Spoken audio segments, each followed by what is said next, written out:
¿Qué son los METs? Los METs se utilizan en nutrición y deporte para poder realizar el conteo calórico estimado para cada tipo de deporte. Los METs como tal son una unidad de medida, la cual se traduce por sus siglas en inglés como un equivalente metabólico. Un MET equivale a 3.5 mililitros de oxígeno por cada kilo por minuto. Eso de acuerdo a su relación con la cantidad de oxígeno movilizada o lo que se consideraría como el VO2. El VO2 es la cantidad de oxígeno que nosotros movilizamos al momento de realizar las inspiraciones y las expiraciones. En cuestión de deporte, se maneja que el cálculo de METs se puede derivar directamente de la relación con el VO2. Para esto, una forma simple o sencilla de poder determinar la cantidad de VO2 es utilizando el test de Cooper. El test de Cooper es una prueba en la cual se le indica a la persona que tiene que realizar por aproximadamente 12 minutos una carrera. En este caso, este test nos va a servir para poder determinar la cantidad de volumen de oxígeno. ¿Cómo? A través de la siguiente fórmula. El volumen de oxígeno máximo, o VO2 max, es igual a la distancia recorrida en metros, de acuerdo al test de Cooper, durante los 12 minutos, menos una constante, 504.9, todo esto dividido entre 44.73. Esto es lo que nos va a dar como tal el resultado del volumen de oxígeno máximo.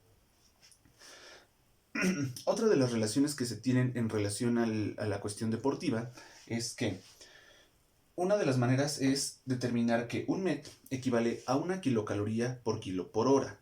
Esto se refiere principalmente a la cantidad de energía que se gasta el organismo mientras se mantiene en reposo. Y todo va relacionado directamente con el metabolismo, ¿vale? El metabolismo sabemos que es este conjunto de reacciones que tienen como objetivo la producción de energía y de algunos otros sustratos. De manera general, el metabolismo que se utiliza va a encargarse de producir tanto energía como calor. Porque, dependiendo de las diferentes actividades físicas que se realicen, podemos hablar tanto de los metabolismos aerobios como de los metabolismos anaerobios.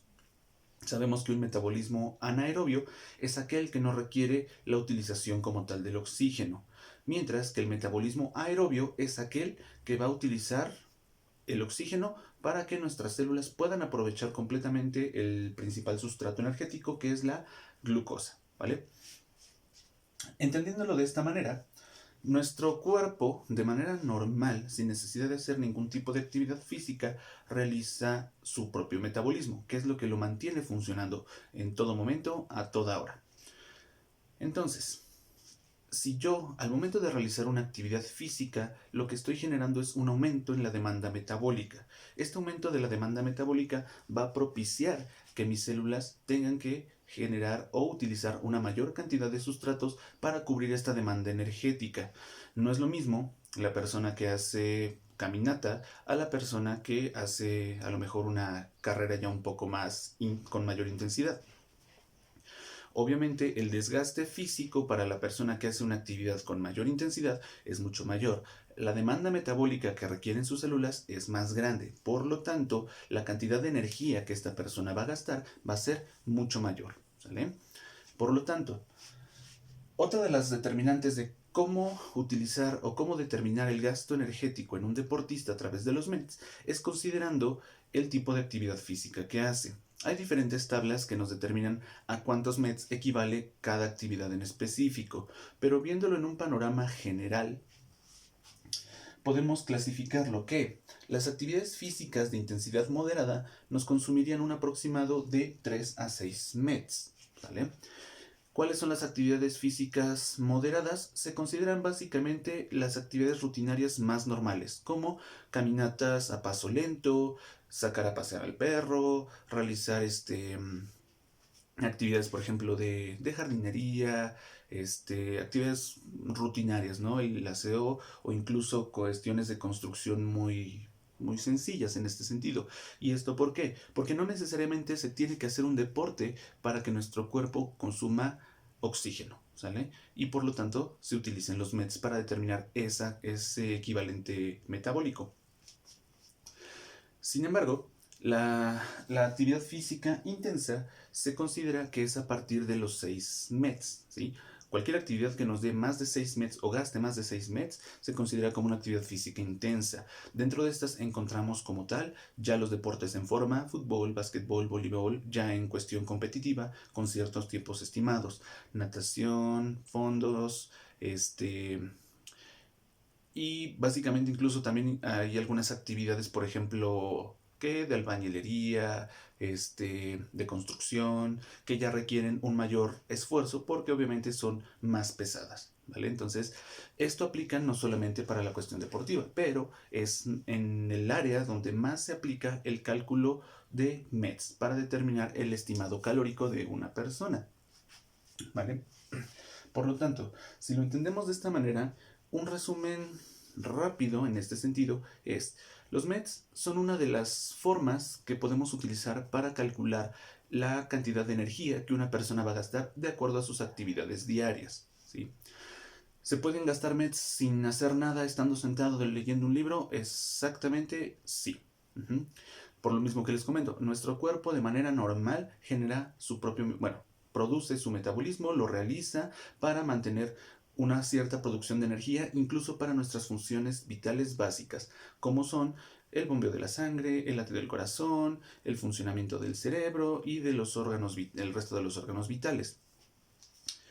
Entonces, entendiéndolo de esta manera, lo que nosotros podemos hacer mediante la actividad física y considerando el aspecto nutricional es cómo aporto al organismo los sustratos necesarios para que de esta manera se pueda llevar a cabo de manera correcta la utilización de dichos sustratos y se pueda traducir como tal en un óptimo rendimiento físico al momento de la actividad física.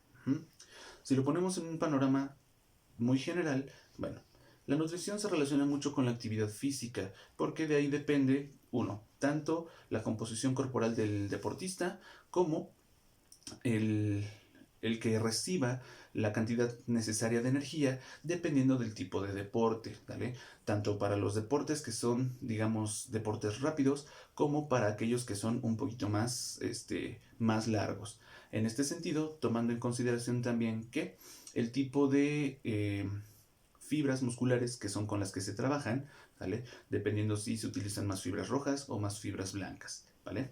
Si el sustrato energético tiene que ser inmediato o este sustrato energético tiene que durar un tiempo más prolongado. Entonces, la actividad física que se plantee en este sentido tiene que ir relacionada, o más bien la dieta tiene que ir relacionada con el tipo de actividad física. Para verlo de cierta manera, en cuestión hablando del metabolismo, que también tiene que ver con toda la producción de los METs dentro de la actividad física, sabemos de una manera muy breve, nuestros metabolismos, tanto aerobios como anaerobios, se van a clasificar así. El metabolismo anaerobio. Tenemos tres principales sustratos metabólicos, que son los hidratos de carbono, los lípidos y las proteínas. Dependiendo de la actividad física, de la intensidad y de la duración, se van a utilizar los diferentes compartimentos de reserva energética en mi organismo, ¿sale? Desde el glucógeno, desde las proteínas musculares, así como los depósitos grasos, ¿sí? Como les digo, depende mucho del tiempo, la actividad y la intensidad. Por lo tanto, aquí nada más vamos a hablar rápidamente del metabolismo de los hidratos de carbono, ¿vale? En esta cuestión, en el aspecto anaerobio, la glucosa es el principal sustrato energético de los hidratos de carbono, o su principal monosacárido. La glucosa, como tal, tiene la capacidad de, a través de un proceso de 10 reacciones, de convertirse en piruvato. ¿Vale? Todo esto se está llevando a cabo dentro de la célula, pero fuera de la mitocondria, específicamente en el citoplasma. Este piruvato tiene dos opciones. Uno, que por medio de la fermentación láctica que produce nuestro cuerpo, se convierta en lactato. ¿Vale? Esto, si lo consideramos que estamos fuera de la mitocondria y de este lado estamos llevando a cabo un metabolismo anaerobio. Al final de cuentas, la cantidad de energía que se está produciendo como tal en este proceso es solamente de 2 moléculas de adenosintrifosfato. Solamente. Bueno, para aclarar un punto, por si llegas a ver una confusión, se producen solamente 2 moléculas de ATP, como tal que es la cantidad que se genera, pero en el proceso de conversión se están invirtiendo 2 moléculas de ATP. Mi cuerpo dona 2 moléculas de ATP para que al final se produzcan otras 2. ¿Sale? Mi ganancia neta es de 0, porque invertí 2, pero produje 2, entonces es 0. Al final de cuentas solamente me está generando esta cantidad.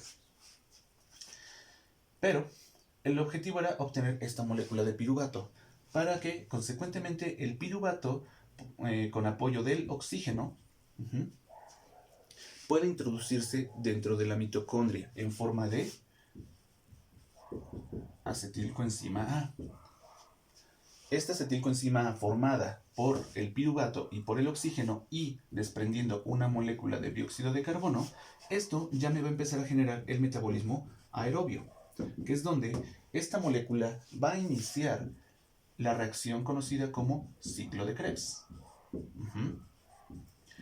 Este ciclo de Krebs también me va a producir energía, sí, esta en forma de GTP, trifosfato de guanina.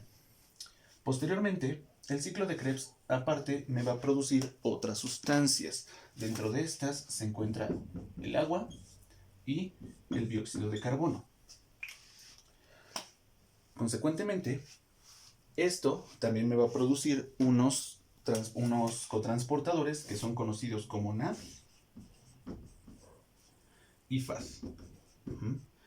Que estos, en su forma oxidada, tienen la capacidad de secuestrar electrones para pasar a su forma reducida, lo que se considera como NADH y FADH. ¿Va?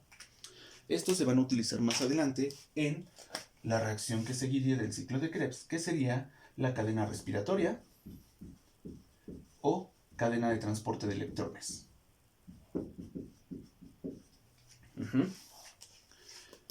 Este último proceso es el que se va a encargar de producir la mayor cantidad de energía. De manera simple se entiende cómo. Estos cotransportadores secuestran electrones provenientes del ciclo de Krebs para terminar en su forma reducida. Estos van a llegar a la cadena respiratoria para que a través de los complejos mitocondriales y llegando a una proteína que se llama ATP sintasa, suelten estos electrones y entonces mi mitocondria pueda producir la mayor cantidad de ATP que puede generar mi célula. ¿Va? En este sentido, dándome un total de 34 moléculas de trifosfato de adenosina o adenosintrifosfato. Para obtener al final una ganancia completa junto con los 2 GTP que se producen de este lado, tendríamos 34, 36. ¿Sí? Ese es mi total neto de producción de energía, 36 moléculas de ATP. Algunas literaturas refieren hasta 38, que serían utilizando los que se producen en el metabolismo anaerobio, pero como estamos invirtiendo 2, entonces eso se considera como una pérdida. Por lo tanto, el bruto serían 38 ATPs. Nuestra ganancia neta son 36 moléculas de energía, ¿vale? De adenosintrifosfato. De esta manera, dependiendo de la cantidad de ejercicio que se realice, es la cantidad de moléculas que yo voy a utilizar. A mayor cantidad de ejercicio, con mayor intensidad y mayor duración, voy a necesitar una mayor utilización de glucosa, así como también una mayor utilización de lípidos y una mayor utilización de proteínas. Que cada uno, pues bueno, va a generar su propia ruta metabólica. Esto está descrito de una manera muy breve. Posteriormente hablaremos más a fondo al respecto del metabolismo de la glucosa y ahondaremos también en lo que respecta al metabolismo de lípidos y al metabolismo de proteínas. Curiosamente, porque el metabolismo de lípidos es bastante interesante si lo tomamos en cuenta que son vías reversibles. Entonces, espero que no haya dudas. Si tienen algún comentario, escríbanlo en el foro y nos vemos en clase.